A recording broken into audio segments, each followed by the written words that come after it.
श्रीमती ईरानी जी, आज चर्चा में कई महानुभावों ने श्रद्धेय अटल बिहारी वाजपेयी जी का नाम लिया और साथ ही आदरणीय देवी गौड़ा जी को भी आभार वंदन किया। ये भी सत्य है कि मुझसे पूर्व की वक्ता ने राष्ट्र को जब गुलामी से स्वतंत्रता मिली तब क्या महिलाओं की परिस्थिति थी उसका उल्लेख किया कि हां, तब भी जब देश आजाद हुआ तब भी कई प्रदेशों की साधारण परिवारों की महिलाओं ने कहा कि हमारा संवैधानिक अधिकार आरक्षित करें, लेकिन तब साधारण परिवारों की वो महिलाएं जिन्होंने राष्ट्र को आजाद करने में अपनी भूमिका निभाई, जो दूरदर्शी थी, जानती थी कि साधारण वंचित समाजों की महिलाओं को अगर मौका अनोखे ढंग से संविधान की मर्यादा में ना दिया गया तो शायद आगामी वर्षों में महिलाओं के लिए चुनौती बन जाएगा। आज मैं उन महिलाओं की दूरदर्शी सोच को वंदन करती हूं। महोदय, 1971 में तब की सरकार में एक कमेटी का गठन हुआ on the status of women in India। और आज मैं विशेष रूप से आपका ध्यान आकृष्ट करती हूं 1974 में जब कमेटी ने अपनी रिपोर्ट को साझा किया तो उसके 7वें चैप्टर में पॉलिटिकल स्टेटस के वर्णन में ये इंगित है कि तब भारतीय जनसंघ ने कहा था कि महिलाओं को कॉन्स्टिट्यूशनली गारंटी कीजिए। They were the advocates for women's reservation. आज जनसंघ के उन नेताओं को, उन चिंतकों को मैं आभार व्यक्त करती हूं। ये मेरा सौभाग्य है कि मैं भारतीय जनता पार्टी की एक साधारण कार्यकर्ता हूं, जिसको मेरे संगठन ने असाधारण मौके दिए ताकि मैं संगठन के माध्यम से संविधान की मर्यादा में अपने राष्ट्र की, समाज की सेवा कर सकूं।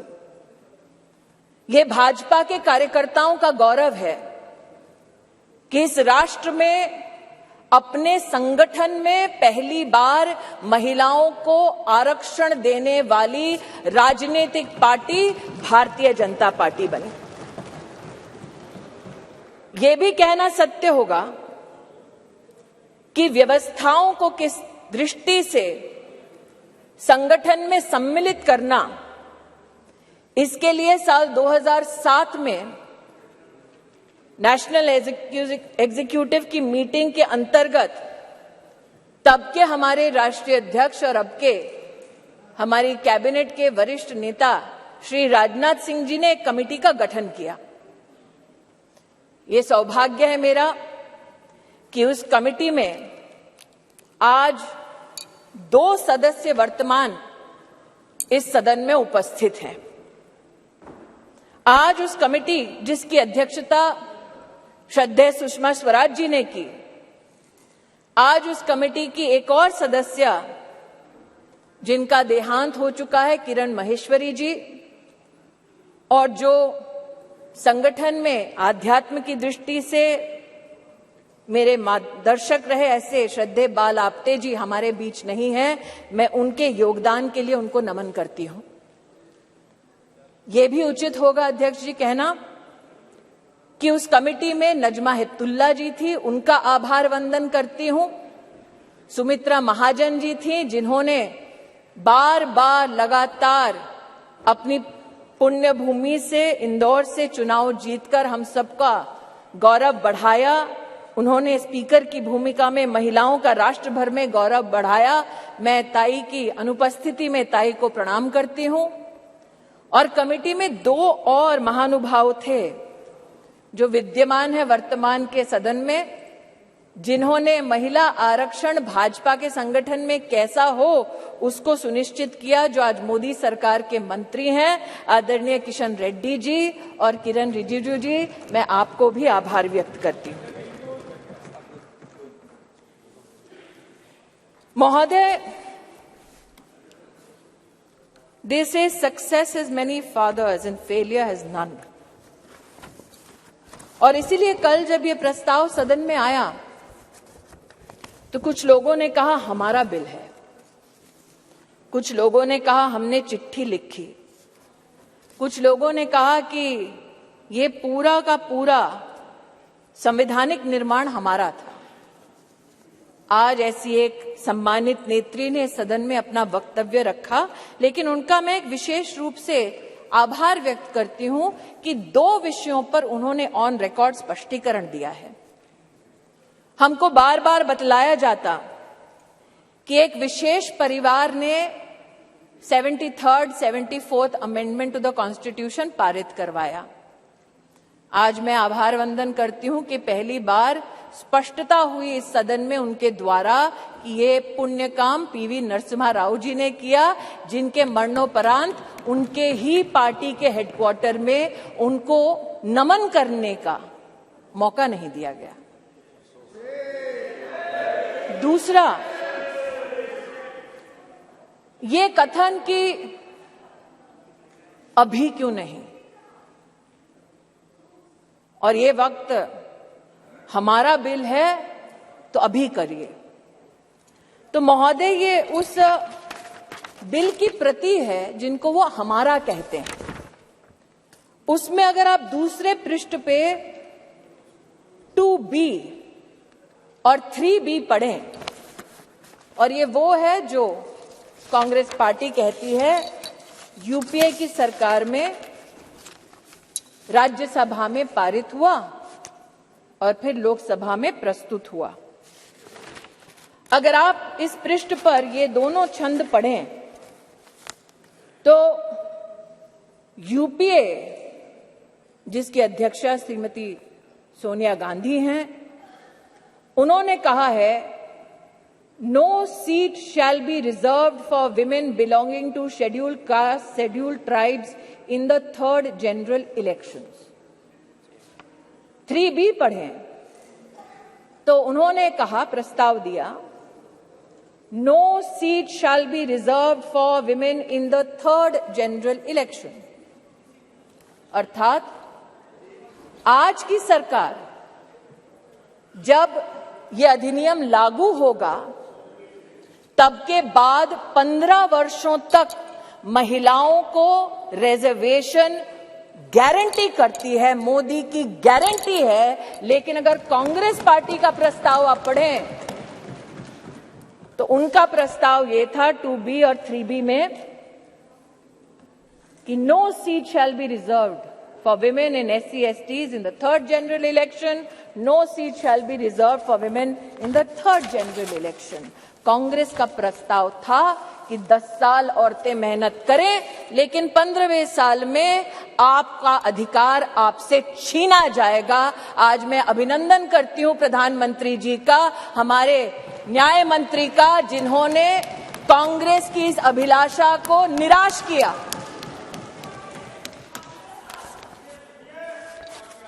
फिर इनका ये वक्तव्य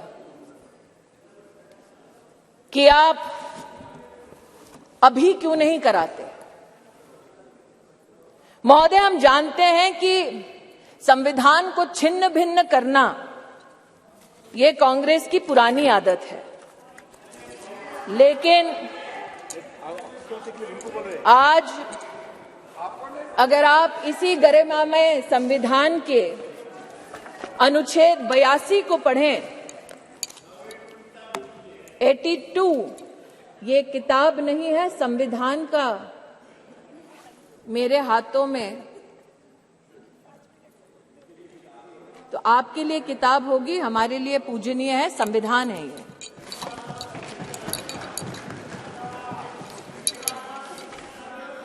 आर्टिकल 82 और आपकी अनुमति से पढ़ना चाहती हूं। Upon the completion of each census, allocation of seats in the House of the People to the states and division of each state into territorial constituencies shall be readjusted by such authority and in such manner as Parliament may by law determine, provided also that until the relevant figures for the first census taken after the year 2026 have been published. तो क्या ये विपक्ष के नेताओं का मत है कि जो संवैधानिक प्रक्रिया इंगित है संविधान में उसकी अवहेलना हो? Should we not abide by the Constitution? Is that the position taken by leaders of the opposition parties? That is my humble suggestion and submission. फिर यह आरोप लगाया गया कि आप ओबीसी और मुस्लिम रिजर्वेशन क्यों नहीं देते? मुझसे ज्यादा अनुभवी लोग जो वर्तमान में बिना माइक के और पीठ की परमिशन के दांत चबा चबा कर बोल रहे हैं, उनको शायद इस बात का आभास नहीं कि संविधान में धर्म के आधार पर आरक्षण वर्जित है। इसलिए मैं आज आपके माध्यम से महोदय आग्रह करना चाहती हूं कि ये भारत वो भारत है जहां पर आज लोगों के पास व्यवस्थाएं डिजिटली भी पहुंची हैं और इसीलिए हमारे देश के नागरिक जिस प्रकार से विपक्ष भ्रमित करने का प्रयास कर रहा है, उस भ्रम में ना फंसे, इसलिए तथ्यों का रिकॉर्ड पर आना उचित है।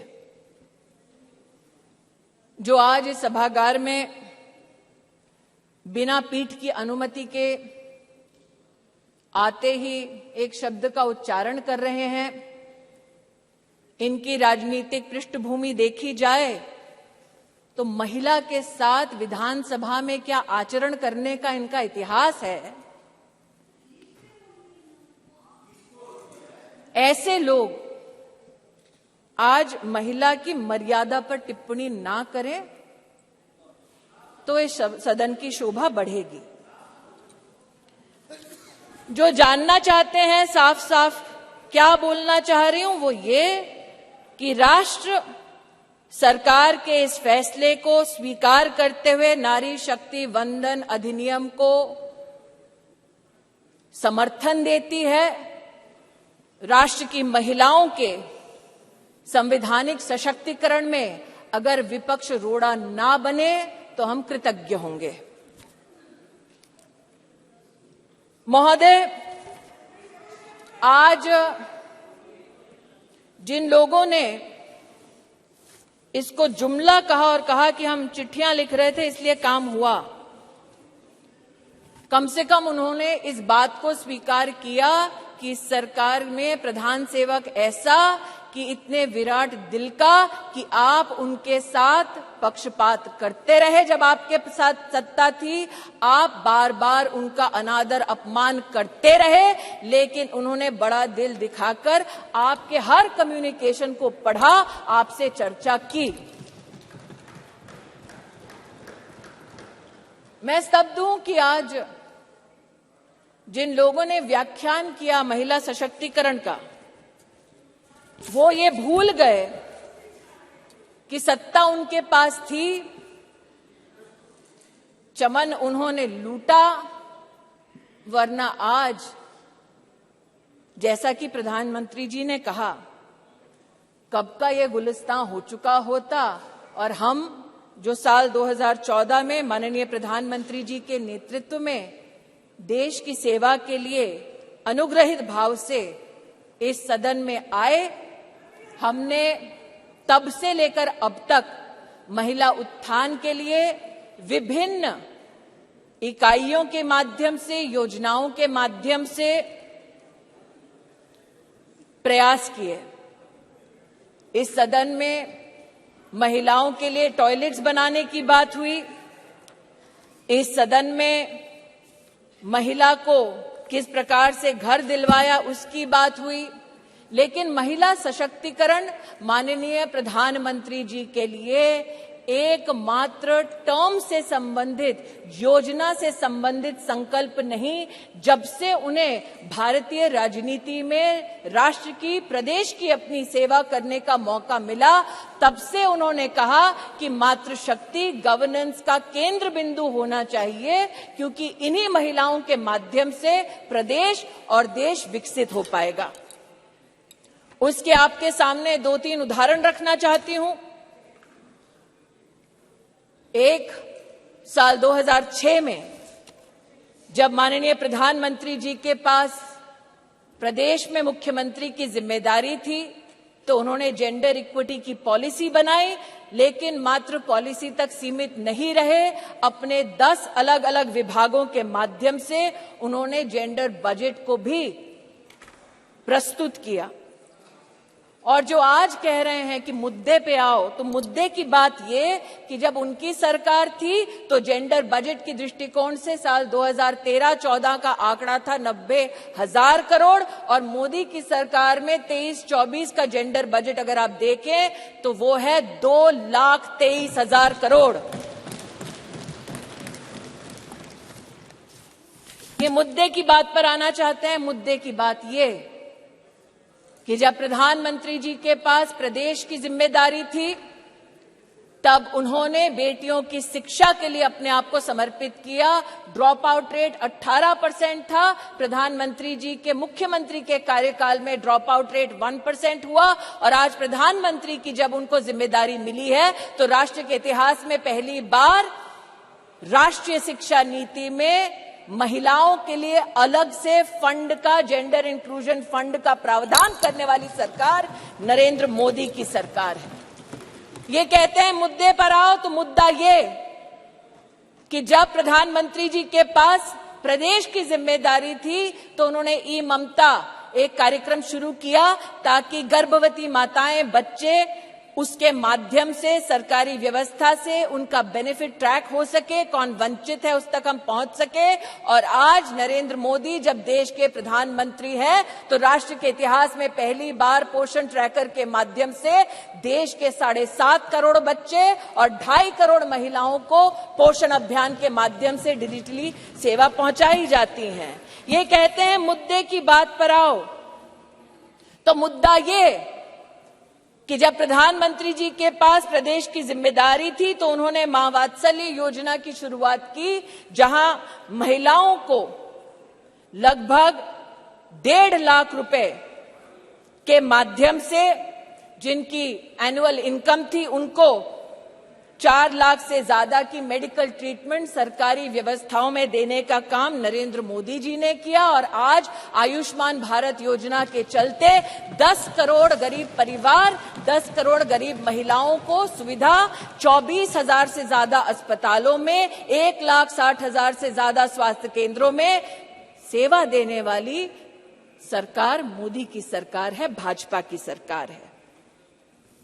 इसलिए जो कहते हैं कि महिला सशक्तिकरण मात्र आज एक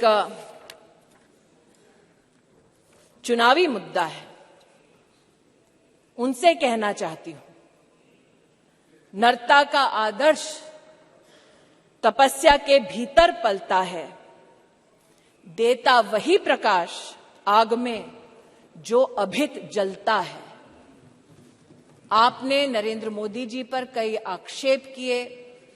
राष्ट्र के नवनिर्माण में, चाहे वो मेक इन इंडिया हो, चाहे वो धारा 370 को हटाने की बात हो, हर विषय पर, जीएसटी पर भी न सिर्फ व्यवधान किया, बल्कि व्यवधान के बाद जब इस सदन ने उन कानूनों को पारित किया, तो आप एक्सटर्नल ऑर्गेनाइजेशंस के माध्यम से कोर्ट में चुनौती देते गए।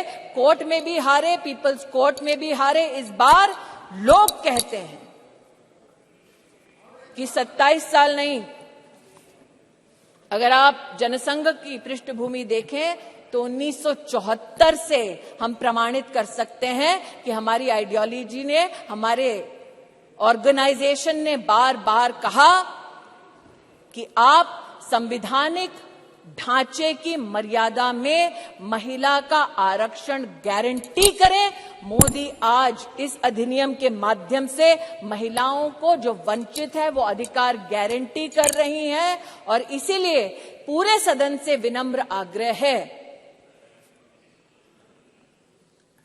कि एक साइंटिफिक पद्धति से संविधान का संरक्षण करते हुए जो प्रस्ताव सरकार लेकर आई है, वाकई में अगर आपकी रुचि महिला को पॉलिटिकली सशक्त करने की है तो आप इस अधिनियम का समर्थन करें।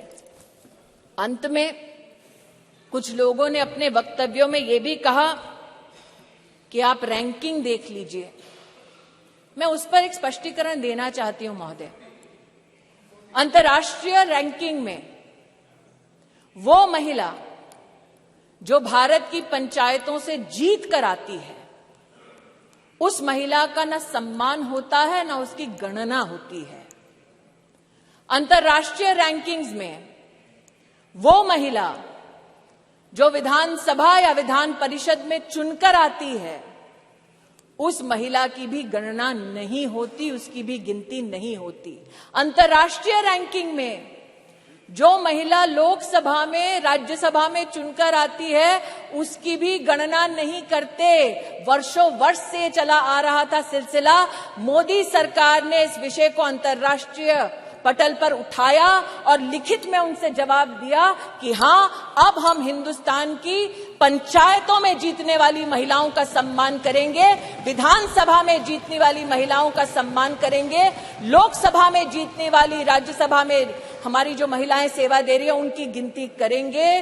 We have made women count and it is time for you to step up in the opposition and not mere reduce your words to paper, to speech, but speak with action and support Nari Shakti Vandan Adhiniyam. धन्यवाद. Thank you. Shri A. M. Arif ji. Arif ji. No, he's not there. Arif. A. M. Arif. Yeah. Sir, thank you, Speaker, sir. Sir. Arif ji. She's not the concerned minister.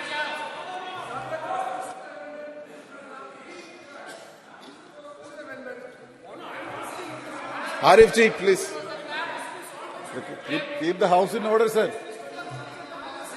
Sir, keep the house in order. Please be seated.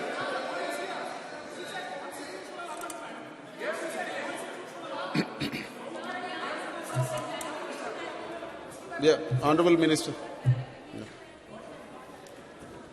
Since the She's clarification clarifying. has been sought, and Dada, as my she's clarifying. senior colleague has again brought to the notice of the Honorable Senior Member, what I speak, sir, is on record, available for you to verify.